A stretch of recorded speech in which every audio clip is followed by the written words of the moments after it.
वक्फ संशोधन कानून को लेकर लगातार सुप्रीम कोर्ट में दूसरे दिन जिरा हुई। लगभग 1 घंटे तक यह बहस चली। एक तरफ सरकार की तरफ से सॉलिसिटर जनरल तुषार मेहता जवाब दे रहे थे और जो इस सुनवाई के बाद सुप्रीम कोर्ट ने आदेश दिया है, उस आदेश से विपक्ष खुशियां मना रहा है। विपक्ष को लगा है कि सुप्रीम कोर्ट में उनकी जीत हुई है। अंतरिम आदेश जो सुप्रीम कोर्ट ने दिया है वो उनके पक्ष में आया है, फेवर में आया है। लेकिन असली खेल इस फैसले में जो हुआ है वो विपक्ष समझ नहीं पाया है और इसी खेल पर आज चर्चा करेंगे। चर्चा करने के लिए मेरे साथ मौजूद है हमारे वरिष्ठ सहयोगी अनुपम प्रसून। सर, बहुत बहुत स्वागत। क्या कुछ खेल हुआ सर इस फैसले में? सबसे पहले तो सरकार की एक बहुत बड़ी जीत। अभी तक तो ये फैसला आप कह नहीं सकते, अंतरिम फैसला सर। हाँ, ये अंतरिम एक आदेश है जो सुप्रीम कोर्ट ने किया है और अंतरिम आदेश सिर्फ 5 मई तक ही है। हालांकि 1 हफ्ते तक, यानी सरकार जब तक जवाब दाखिल करेगी तब तक यथास्थिति बनाने का आदेश दिया गया है ये सुप्रीम कोर्ट की तरफ से। लेकिन सुप्रीम कोर्ट में जो सरकार की सबसे बड़ी जीत है कि कहीं भी सुप्रीम कोर्ट ने इस कानून को असंवैधानिक या इस कानून पर कोई बहुत ऐसी तीखी टिप्पणी नहीं की है जिसकी वजह से सरकार सोचने पर मजबूर हो जाए। दूसरी बात कि अपने इस अंतरिम आदेश में कहीं भी सुप्रीम कोर्ट ने नहीं कहा कि हम इस फैसले पर रोक लगाते हैं, यानी रोक लगाने से ही इनकार कर दिया है कि वक्फ संशोधन कानून पर कोई रोक नहीं लगेगा। दूसरा, अब इसमें जो कानूनी जांच के दायरे में जो लोग आएंगे उन्हें उस पर भी सुप्रीम कोर्ट ने साफ तौर पर कुछ निर्देश दिए हैं। जैसे कि सुप्रीम कोर्ट ने कलेक्टर के पावर को लेकर बहुत डिबेट चल रही थी। कलेक्टर को जो छूट दी गई थी नए संशोधन कानून में, उस पर भी बहुत डिबेट चली। इस बहस में भी वहां पर सीजीआई के सामने भी बहुत गंभीर डिबेट हुई थी। लेकिन कलेक्टर के पावर को ऐसा किया गया कि एकदम से कम कर दिया गया है। ये सुप्रीम कोर्ट ने नहीं किया है। कहा है कि कलेक्टर सर्वे कर सकते हैं, कर सकते, अभी भी करेंगे सर्वे, अभी भी करेंगे। मैं आपकी बात को रोकूंगा सर यहाँ। और एक चीज और मैं आपके पास आऊं, जो डी नोटिफाई करने का यहां पर फैसला किया गया। डी नोटिफाई का मतलब यह होता है कि अगर कोई संपत्ति ऐसी है जो वक्फ के अंदर है और उसे वहां से बाहर कर दिया जाए, मतलब वक्फ से अलग कर दिया जाए, इसको कहते हैं डी नोटिफाई। तो इस कानून में, इस अंतरिम आदेश में सुप्रीम कोर्ट ने जो डी नोटिफाई पर रोक लगाया है, बहुत गौर करिएगा, जो रोक लगाया है वो उन प्रॉपर्टीज के लिए लगाया है जो रजिस्टर्ड है। मतलब ऐसी प्रॉपर्टी जिनके कोई कागजात ही नहीं है, कोई सिर्फ मुंह से ऐसा दावा कर दिया गया, सिर्फ ऐसा दावा कर दिया गया कि वो हवा में है, उन पर कार्रवाई हो सकती है। यह सुप्रीम कोर्ट ने अपने आदेश में कहीं भी ऐसी कार्रवाई पर रोक नहीं लगाई है। यानी जो उत्तर प्रदेश से लेकर मध्य प्रदेश तक कार्रवाई हो रही है उसे एक तरीके से अप्रूवल आप कह सकते हैं कि सुप्रीम कोर्ट के इस आदेश में है। सर देखिए, जब ये बिल नहीं आया था उससे 1 दिन पहले टीडीपी की तरफ से सरकार को एक प्रस्ताव दिया गया था जिसमें ये कलेक्टर की पावर को लेकर बात हुई थी और तब इस प्रस्ताव में एक पॉइंट डाला गया था कि कलेक्टर के ऊपर राज्य सरकार अपना एक आईएएस लेवल का एक अधिकारी नियुक्त कर सकती है। मतलब कलेक्टर आदेश जारी करने वाला आखिरी व्यक्ति नहीं है, ये प्रस्ताव में भी है और कलेक्टर का फैसला भी आखिरी फैसला नहीं है, उसे भी आप कोर्ट में चैलेंज कर सकते हैं। तो सर, अब जो आपने लास्ट में ये लाइन कही है कि जो जिन प्रॉपर्टीज के कागज नहीं है उनके ऊपर सुप्रीम कोर्ट की में इस अंतरिम आदेश में कोई बात नहीं कही गई, तो कानून में भी तो यही चीजें हैं जो चीज दर्ज है, कोर्ट ने भी मांगा है। जिन चीजों के कागज हैं उन्हें तो सरकार छेड़ने से इनकार कर रही है पहले ही। लेकिन इसके साथ एक जो टिप्पणी आई है उस पर भी गौर करना होगा। वो टिप्पणी क्या थी? वो टिप्पणी ये थी कि मान लीजिए कि कोई ऐसी मस्जिद जो 13वीं 14वीं 15वीं शताब्दी में बनी, उनके अगर कागज या डीड कोई खोजेगा तो वो अभी पॉसिबल नहीं है। तो ये भी एक डिबेट के दौरान एक इशू आया था। और एक जो महिलाओं को लेकर, एक तो क्या कि गैर मुसलमानों की इसमें नियुक्ति होगी या नहीं होगी, उस पर तो पूरी तरह से रोक लगा दी है। अंतरिम आदेश में ही रोक लगाई है, पूरी मतलब हमेशा के लिए रोक नहीं है। अब चूंकि सरकार को जवाब दाखिल करना, और जो आप बात कह रहे हैं कि राज्य ने, जैसे कि टीडीपी ने यह प्रस्ताव दिया था कि कलेक्टर के ऊपर राज्य अपना एक आईएएस अधिकारी रखेगा, तो अब ये जो चीज है ये तो राज्यों को भी अभी 1 हफ्ते के भीतर जवाब देना है उसमें। और साथ ही साथ जो दूसरा पक्ष है, यानी कि जो विरोधी पक्ष है, जो ये पैरवी कर रहा है कि वक्फ कानून में संशोधन नहीं होना चाहिए, उसको भी जवाब देना है। यानी तीनों पक्षों को जवाब देना है इस पूरे मामले में। तो अब सुप्रीम कोर्ट ने तीनों को भी इस मामले में इस बात के लिए मौका दिया है। एक चीज और, जो संविधान के अनुच्छेद 15 के तहत जो इस वक्फ कानून में महिलाओं को विशेष प्रावधान देने का जो अधिकार दिया गया था, सुप्रीम कोर्ट ने इसे तर्क संगत माना है। सुप्रीम कोर्ट ने कहा है कि ये जो बात जोड़ी गई थी, अब महिलाओं की प्रॉपर्टी को लेकर, क्योंकि मुस्लिम महिलाओं के हितों की रक्षा नहीं हो रही थी, ऐसा संशोधन कानून में माना गया था। बिल्कुल कहा गया था कि महिलाओं को जो अधिकार मिलना चाहिए, जो प्रॉपर्टी मिलनी चाहिए, वो वक्फ कर दी जा रही है। और यह भी कहा गया था कि बोर्ड में कम से कम 2 महिलाओं की अनिवार्य भागीदारी होनी चाहिए और महिला उत्तराधिकार वो भी सुरक्षित होना चाहिए, ऐसा लगे कि इस कानून में है। कोर्ट ने माना कि हाँ, ये बात सही है, इसे कोर्ट ने प्राइमा फेसी सही माना है और कहा है कि हाँ, ये पॉइंट एक वैलिड लगता है इस पूरे मामले में।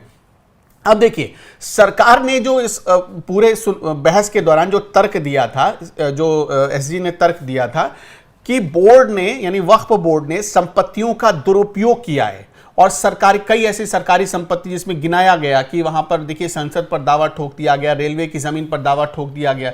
कोर्ट ने इसे भी बहुत गंभीर माना है। और जो हम थोड़ी देर पहले एक बात पर डिस्कस कर रहे थे कि कोर्ट ने ऐसे इलीगल दावों को, इलीगल दावों पर कोई स्टे नहीं लगाया है, इसी वजह से नहीं लगाया है, इसी वजह से कार्रवाई के लिए उसमें छूट दे दी है कि आप जैसे, हालांकि ये कहीं लिखित नहीं है, लेकिन ऐसा माना जा रहा है कि कोर्ट ने जो भी इलीगल दावे, जो मुंह से दावे कर दिए कि वक्फ बोर्ड की प्रॉपर्टी है, उस पर अगर कोई सरकार चाहे तो कार्रवाई कर सकती है, उसे अपने अंदर जब्त कर सकती है। अब जैसे आया था कि तमिलनाडु में 1500 साल पुराने एक मंदिर को वक्फ ने अपनी संपत्ति बता दी है। हिंसा जो हो रही है वक्फ संशोधन कानून के खिलाफ अलग अलग जगहों पर, सुप्रीम कोर्ट ने उस पर भी नाराजगी जताई, सीजेआई उस पर भी बहुत नाराज दिखे और इस पर एसजी ने साफ कहा कि ये देखिए, ये ऐसा मामला लगता है कि दबाव बनाया जा रहा है कि सरकार वक्फ कानून बाहर ले ले। अब इस बात पर एक बहुत लंबी बहस चल रही है। हम चाहते हैं दर्शक भी इस बात पर बताएं कि जैसे आज सुप्रीम कोर्ट में ये बात आई, पूछा उन्होंने सॉलिसिटर जनरल से, सीजेआई ने, कि मुझे बात बताइए कि क्या मंदिर प्रबंधन में या मंदिर बोर्ड में आप किसी मुस्लिम को ले लेंगे, ये बात आई। और दूसरी तरफ जो ये भी बात सामने आ रही है कि ये सवाल तब उठना चाहिए जब इस देश में वक्फ बोर्ड की तरह कोई हिंदू बोर्ड भी हो और हिंदू बोर्ड को भी उसी तरह का अधिकार हो कि कहीं किसी प्रॉपर्टी पर वो दावा ठोक दे और दावा ठोकने के बाद उसकी जो सुनवाई हो वो एक हिंदू ट्राइब्यूनल में ही हो। मतलब कि अगर दावा ठोक दिया हिंदू बोर्ड ने, तो उस जमीन के कागजात लाने की जिम्मेदारी किसकी हो जाएगी? जिसकी वो जमीन है, ना कि हिंदू बोर्ड की। तो ये कुछ लोग अब इस बात पर भी बहस करने लगे हैं कि कोर्ट को यह भी सोचना चाहिए, यहां पर कोई बराबरी का हक नहीं दिया गया है हिंदुओं को। ऐसा, हिंदुओं के पास ऐसा कोई बोर्ड नहीं है जो इलीगल रूप से कहीं किसी जमीन पर वो दावा ठोक सकते हैं, ना ही किसी मंदिर ने ऐसा कोई दावा ठोका सर, ये हिंदुओं के पास, जैन सिखों के पास भी नहीं है। लेकिन मैं आपके जो है थोड़ा सा इस बात को अगर आगे लेकर चलें, जिस तरीके से, क्या अब ये जो सवाल सुप्रीम कोर्ट ने उठाया है कि मंदिर में भी कोई गैर हिंदू होगा क्या, तो सुप्रीम कोर्ट के इन फैसलों का क्या, जिन फैसलों में सुप्रीम कोर्ट ने खुद कहा है कि ये एक सरकारी संस्था है। मंदिर सरकारी संस्थाएं थोड़ी हैं। अगर कहीं मंदिर सरकारी संस्थाएं तो आप किसी भी धर्म के वहां के लोग को ले लीजिए। इसमें एक बात और आ रही है कि मंदिरों का जो पैसा है, उन पैसों पर ज्यादातर जगहों पर देखिए तो सरकार का पास फंड, सरकारों के पास फंड जाता है। उस फंड का इस्तेमाल कहां हो रहा है? तो स्कूल बनवाने में, कॉलेज बनवाने में या अस्पताल खोलने में उसका इस्तेमाल हो रहा है। लेकिन वक्फ बोर्ड की जो प्रॉपर्टी है, उससे जो कमाई आ रही है, उस, हालांकि ये जो कमाई आ रही है 150 करोड़, अभी सर 123 करोड़ मात्र, 123 सवा करोड़ सरकार से और पैसा लेते हैं तनख्वाह देने के नाम का। तो ये जो पैसा है, ये इतना आ रहा है, इतनी सारी प्रॉपर्टी होने के बावजूद ये जो इतना कम पैसा आ रहा है, इस पर भी एक गंभीर चिंता इस बहस के दौरान व्यक्त की गई थी। हालांकि अब देखिए, अब इस पे मांग ये भी उठ रही है कि जो हिंदुओं का मंदिर है कोई, वहां से जो पैसा आता है, चढ़ावा आता है, वो तो सरकार के पास चला जाता है, उसका हम सही तरीके से इस्तेमाल करते हैं, उसका पूरा वही खाता होता है। लेकिन वक्फ बोर्ड के पास जो पैसा आ रहा है, उसका कहीं कोई हिसाब नहीं होता है। उससे मतलब कहीं ऐसा कोई अस्पताल खुल गया हो, कहीं स्कूल खुल गया हो, इसका कोई एग्जाम्पल नजर नहीं आता है। ये बात भी इस बहस के दौरान आई है। और सुप्रीम कोर्ट ने सर ये भी माना है कि हाँ, हम मानते हैं इस चीज को कि इलीगल काम वक्फ बोर्ड के अंदर हो रहे हैं, उन पर ध्यान देने की जरूरत है। बाकी और जो मेन जो इसमें फैसला रहा सर, एक बार जाते जाते और दर्शकों को बताइए कि जो तीन मुख्य बिंदु फैसले के रहे वो रहे कि अभी जो भी कोर्ट ने कहा है कि जो भी वक्फ की संपत्तियां हैं, वैसी संपत्तियां जो रजिस्टर्ड हैं, उन्हें डी नोटिफाई नहीं किया जाएगा। दूसरा बड़ा था कि कलेक्टर सर्वे कर सकते हैं लेकिन मूल प्रवृत्ति को पलट नहीं सकते। तीसरा है कि गैर मुसलमानों की जो नियुक्ति होनी थी वो नियुक्ति रोक दी गई है, वो नहीं हो सकती है। अब इस पूरे मामले पर 5 मई को सुनवाई होगी। ये 3 पॉइंट ऐसे हैं जिन पर सुप्रीम कोर्ट में सीजेआई ने भी आपत्ति जताई थी। उनको इस बात पर, हालांकि इन्हीं 3 पॉइंट पर फैसले भी आने थे, सुप्रीम कोर्ट में सीजेआई ने इन सारी बिंदुओं को अब सरकार के पास जवाब देने के लिए छोड़ दिया है और इसके अलावा दूसरे पक्ष से भी जवाब देने को कहा गया है और राज्यों से भी अब इसमें जवाब मांगा गया है। ठीक है सर, बहुत बहुत धन्यवाद आपका। तो 7 दिन का वक्त सरकार को दिया गया जवाब दाखिल करने के लिए। 5 दिन का वक्त फिर जो जवाब सरकार दाखिल करेगी, 5 दिन के भीतर विपक्ष को उसके ऊपर जवाब देना होगा। अगली सुनवाई इस मामले में 5 मई को होनी है और उस 5 मई पर भी एक चीज और इस पूरे मामले में सामने आ रहा है कि जब ये बहस चल रही थी, बहस की शुरुआत जब हुई थी, क्योंकि 3 पॉइंट पर फैसला आना था, उसी वक्त जो सॉलिसिटर जनरल हैं उन्होंने कहा था कि आपको कोई भी फैसला लेने से पहले ये सोचना चाहिए कि इस फैसले को देश की संसद ने पास किया है। उन्होंने कहा कि इस फैसले की गंभीरता, उन्होंने बाकायदा ऐसे कहा कि मैं पूरी जिम्मेदारी के साथ कहता हूं कि ये जो फैसला है, ये जो कानून लाया गया है, इससे फायदा होगा, किसी का इसमें अहित नहीं है। उन्होंने ये बातें सीजीआई के सामने भी रखी थी और शायद ये जो आपने देखा कि अंतरिम आदेश कोर्ट ने जारी किया और कोर्ट ने कहा कि कोर्ट ने अभी तक इस कानून पर कुछ भी नहीं कहा या कैंसिल नहीं किया, रद्द नहीं किया। इसके पीछे सबसे बड़ी वजह है कि कोर्ट भी समझता है इस बात की गंभीरता को कि देश के दोनों सदनों से यह कानून होकर आया है और पूरी बहुमत के साथ आया है। बहुत बहुत धन्यवाद सर।